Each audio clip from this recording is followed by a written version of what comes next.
Okay, this is our first homework video. I have provided this little document to explain the essay that we're working on this week. I'll post this so that you can see it. But this analysis is going to be about a speech. I want you to choose a commencement speech. So let me explain what those are. Commencement speeches are usually given at a graduation ceremony. They're hopeful, they're full of advice about the future. Schools and universities often try really hard to get intelligent, motivational people to send the graduates off into their lives after college. So I'd like for you to choose a commencement speech to analyze. You should first decide if the speech is persuasive or if it's even motivational, because that's going to be your thesis.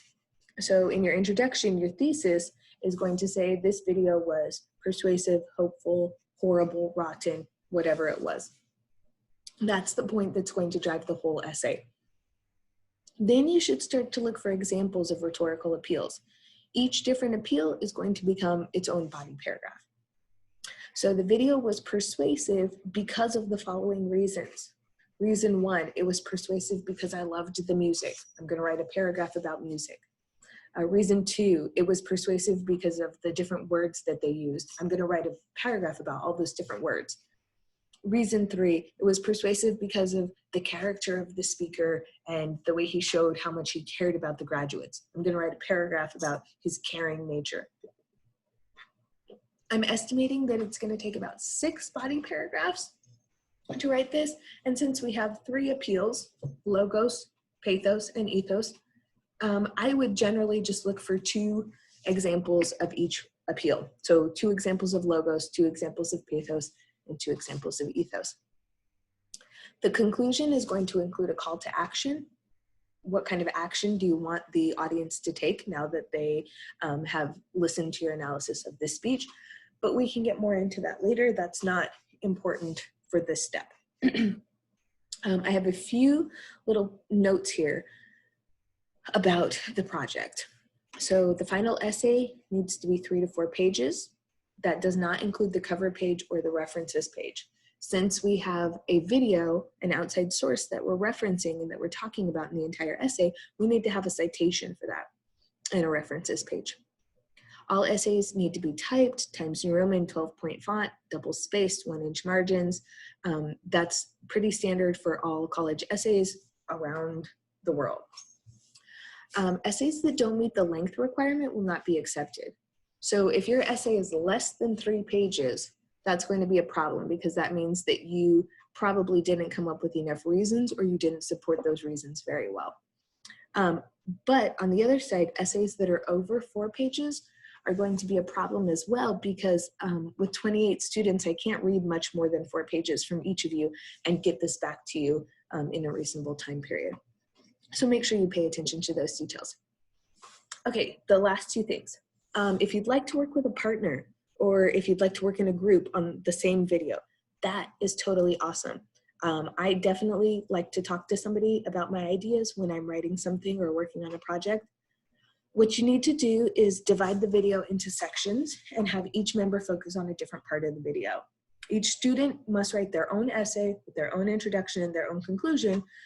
They're just going to focus on that section of the video.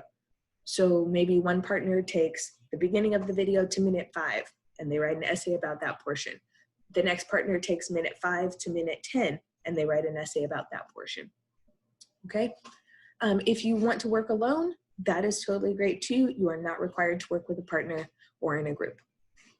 If you would like to choose a speech that's not a commencement speech and it's about a relevant controversial issue, that is totally okay too. You just need to have the video approved by me first. Okay, so this is a general idea of the assignment, and I'm going to move over now to my Google search for commencement speeches. So these are the types of speeches that you would choose. I just typed commencement speech. You can do a search for commencement speeches. Here's one by Beyonce, Steve Jobs. Here's a site that has a bunch of commencement speeches.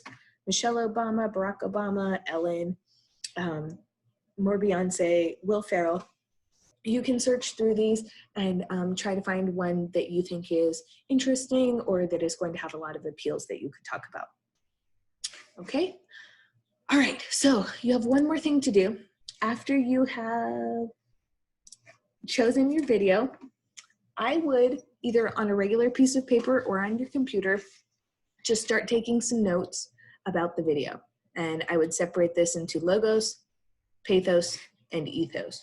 So every time I saw a fact or statistic, every time somebody mentioned the economy, every time somebody made a comparison or an analogy, I would note that in this section just to get my ideas down.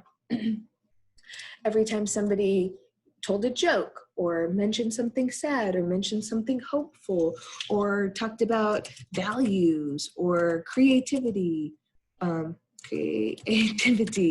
independence, something that the audience might value, I would put that in the emotional section for pathos. For ethos, when the author or the speaker shows that they care about the graduates, when they show that they're very intelligent, when they talk about their life experience, all of these things are about their character, and I would just jot them down here. So you might want to begin by just dividing a piece of paper into 3 sections and taking some notes. You want to look for repeated ideas or related ideas that you could put together. When you get all of your ideas down, you can start working on the outline. The introduction needs to have the title and the speaker, a little short summary, and the thesis. And you can go back to our student essay because the student essay had an excellent introduction. For each of the 6 paragraphs, just tell me what the topic is. Tell me about the evidence. So you might talk about the rhythm, the tones, the instruments you heard, how it moves up and down, any of those things. After you have all of your evidence that you want to talk about directly from the video, you can provide a short analysis here. Why is this important? All of those things together make this sound. For topic number 2, we would do the same thing. Topic number 3, topic number 4, topics number 5 and 6. If you want to do each one of these individual ones as its own little cluster map or bubble map, where you put a circle in the middle of the page and draw a web out from there, that's totally fine too. Just make sure you put your analysis at the bottom. Okay? The conclusion is going to be the summary of your main points and the call to action. So this is your homework for July 7th. This will be due before class on July 8th, okay? Watch this video, review all of the information, and if you have any questions, write them down so that we can talk about them in class tomorrow. Okay? Thanks, guys.